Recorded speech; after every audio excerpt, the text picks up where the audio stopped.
everyone, and welcome back to Busy Kids Love Music, the podcast that helps families explore the wonderful world of music together. I'm Carly Seifert, the creator of Busy Kids Do Piano, and I'm so glad you're here with me today because today is a special one. We have made it to the final stop on this summer's Around the World with Busy Kids Love Music tour, and I have to take just a moment to appreciate how much ground we have covered together this summer. We started in Puerto Rico, where we heard the deep rhythmic notes of bomba, plena, and traced them all the way back to West Africa and the indigenous Taino people. We crossed the Atlantic to Norway, where the Hardanger fiddle filled the air with its haunting, humming sounds. And we flew south to Nigeria, where a drum held a conversation with us in tonal language. 2 weeks ago, we landed in the Czech Republic, where polka rhythms that started in bohemian village dance halls eventually made their way to dance floors all over the world. What a summer it has been! Now for our fifth and final passport stamp, we are leaving Europe behind and heading all the way to Southeast Asia to an archipelago of more than 7,000 islands scattered across the Western Pacific Ocean, a place where indigenous traditions, thousands of years old, sit alongside the legacy of Spanish colonial rule and a musical culture so rich and so layered that it takes your breath away.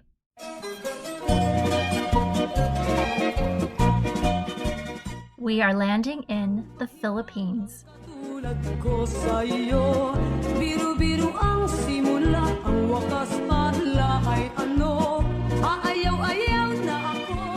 The Philippines is an island nation in Southeast Asia, sitting between the South China Sea to the west and the Pacific Ocean to the east. It's made up of more than 7,000 islands, though most of the population lives on the larger ones. It's a tropical country of volcanic mountains, rice terraces, coral reefs, and dense rainforests, and it's home to more than 110 million people speaking over 180 distinct languages and dialects. And that diversity is important to keep in mind as we explore their music today, because the Philippines is not one musical culture. It is many, layered on top of each other and woven together over thousands of years of history. So before we get into the music, let's spend a moment with that history because it shapes everything that we're going to hear. People have lived in the Philippine Islands for thousands of years. The earliest inhabitants were the ancestors of the Aita people, who are still present in the Philippines today and are considered one of the oldest indigenous populations in Southeast Asia. Over many centuries, Austronesian-speaking peoples migrated to the islands from Taiwan and the Asian mainland, bringing with them sophisticated traditions of agriculture, seafaring, weaving, and music. By the time European contact arrived in the 16th century, the Philippine Islands were home to hundreds of distinct ethnic groups, each with their own languages, spiritual traditions, and musical practices. Some communities had developed elaborate bronze gong traditions with roots stretching back through trade networks to mainland Southeast Asia. And others had rich vocal traditions, stringed instruments carved from bamboo and wood, and ceremonial music tied to the rhythms of the rice farming calendar. In 1565, Spanish colonizers arrived and established control over much of the archipelago, naming it after King Philip II of Spain. Spanish colonial rule would last for more than 300 years until 1898, and its impact on Filipino culture was profound and far-reaching. The Spanish introduced Catholicism, which became and remains the dominant religion for most Filipinos, and they introduced European musical instruments and traditions, and they fundamentally reshaped the social and cultural life of the lowland communities they governed most directly. But, and this is so important, they could not reach everywhere. The indigenous people of the highlands of northern Luzon, the communities of Mindanao, and the Sulu archipelago in the south, and many other groups maintained their own traditions largely intact. The story of Philippine folk music is really the story of two worlds existing side by side: the indigenous traditions that survived colonization, and the hybrid traditions that grew from the meeting of Filipino and Spanish culture. So let's start with the indigenous side of that story.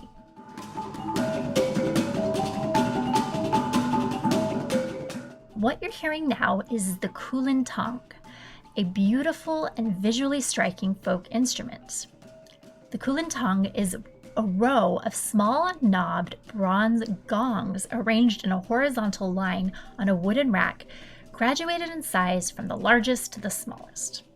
The player sits behind the rack and strikes the gongs with two padded mallets, playing melodies across the row of gongs, the way a pianist might play across keys.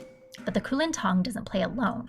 It's part of an ensemble that typically includes a larger suspended gongs, a large flat gong called an agung, and drums, all playing interlocking rhythmic parts that weave together into something deeply layered and hypnotic. The kulintang tradition is most highly developed among the Maranao people and the Maguindanao peoples of Mindanao, and among the peoples of the Sulu archipelago in the far south. These are Muslim communities whose ancestors converted to Islam in the 14th century, long before the Spanish arrived, and whose cultural traditions were never as thoroughly disrupted by Spanish colonization as those of the lowland Catholic communities further north. The kulintang has been played continuously in these communities for centuries.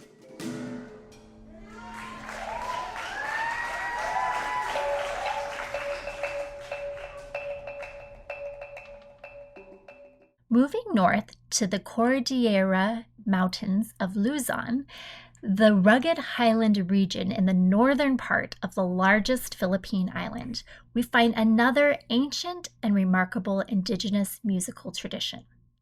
The peoples of the Cordillera, including the Ifugao, Kalinga, Bontoc, and other groups, are famous for the extraordinary rice terraces that they carved into the mountain slopes, many of which are believed to be centuries old.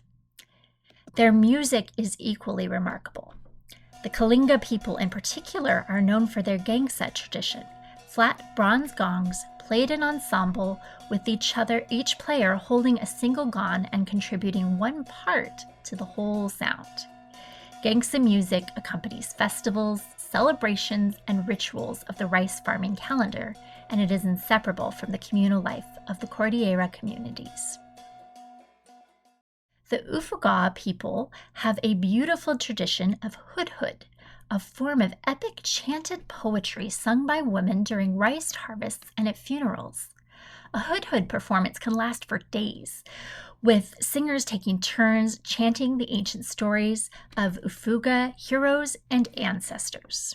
Ohem nung gawan na noltol wag boy algod na yati algod na yanang imbukig daya pemanuning adan hidang.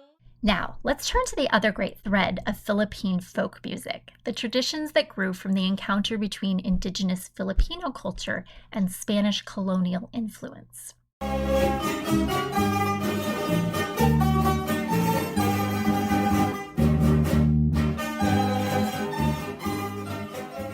What you're hearing is a rondalla ensemble, and it sounds vaguely familiar to you. That's because its roots go directly back to Spain.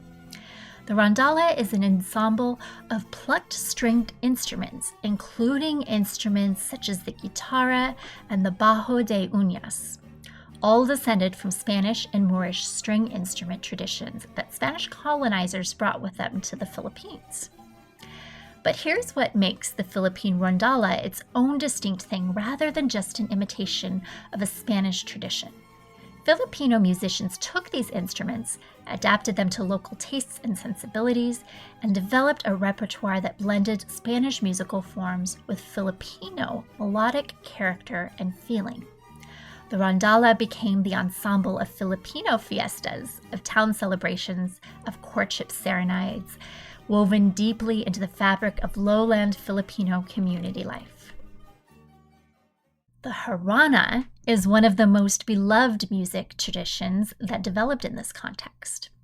A traditional harana often involved a suitor, sometimes accompanied by friends, serenading outside a woman's home. It's a tradition with deep Spanish roots, but the Filipino Harana developed its own songs, its own repertoire, and its own emotional character over the centuries. Today, the Harana is recognized as a disappearing tradition, and there are active efforts in the Philippines to document and preserve it before it fades entirely.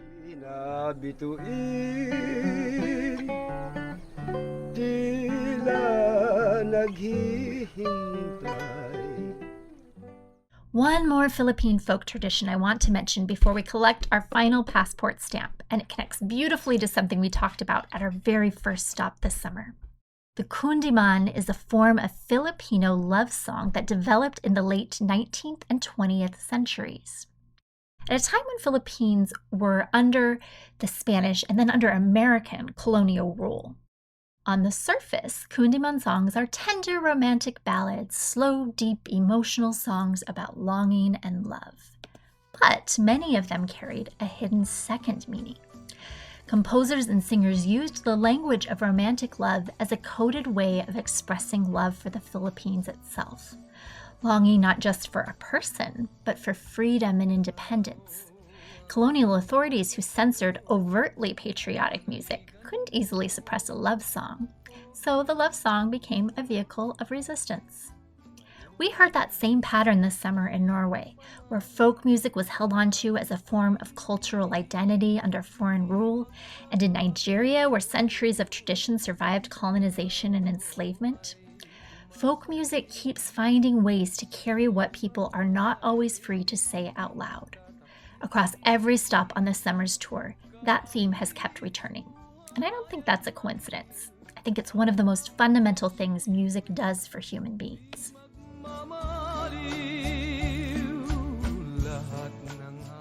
Philippine folk music is alive and growing today. Contemporary Filipino musicians and cultural organizations continue to reinterpret kundiman, and cultural groups are dedicated to preserving kulintang traditions. They're all keeping these musical worlds vibrant and relevant for younger generations through annual festivals throughout the islands. Filipino American communities across the United States have carried these traditions with them. You can find rondalla ensembles, kulintang workshops, and Harana performances in cities from Los Angeles to New York, a reminder that folk music travels with people and takes roots wherever it goes. So today we stamped our final passport of the summer, the Philippines, with its ancient bronze gong traditions, the rice harvest songs of the Cordillera Highlands, the Spanish-rooted rondalla and Harana, and the quietly defiant love songs of the kundiman. Be sure to grab your passport stamp at busykidsdopiano.com/podcast/181. And with that, our Around the World with Busy Kids Love Music summer tour is complete. 5 destinations, 5 passport stamps, 5 completely different musical worlds, and one thread running through all of them. Music is how people remember who they are, hold on to what they love, and reach across time to hand something precious to the next generation. Thank you so much for traveling with us this summer. I've put together a curated listening playlist for the Philippines in the show notes at busykidsdopiano.com/podcast/181. And all 5 of this summer's World Tour episodes are linked there as well if there's any that you want to go back and revisit. If you've enjoyed the summer tour, the very best thing you can do to help us reach more families is to leave a rating and review wherever you listen to your podcast. It truly makes a difference, and I'm so grateful for every single one. I'll be back in 2 weeks with a brand new episode. So until then, keep listening, learning, and making music. Thanks so much for being here.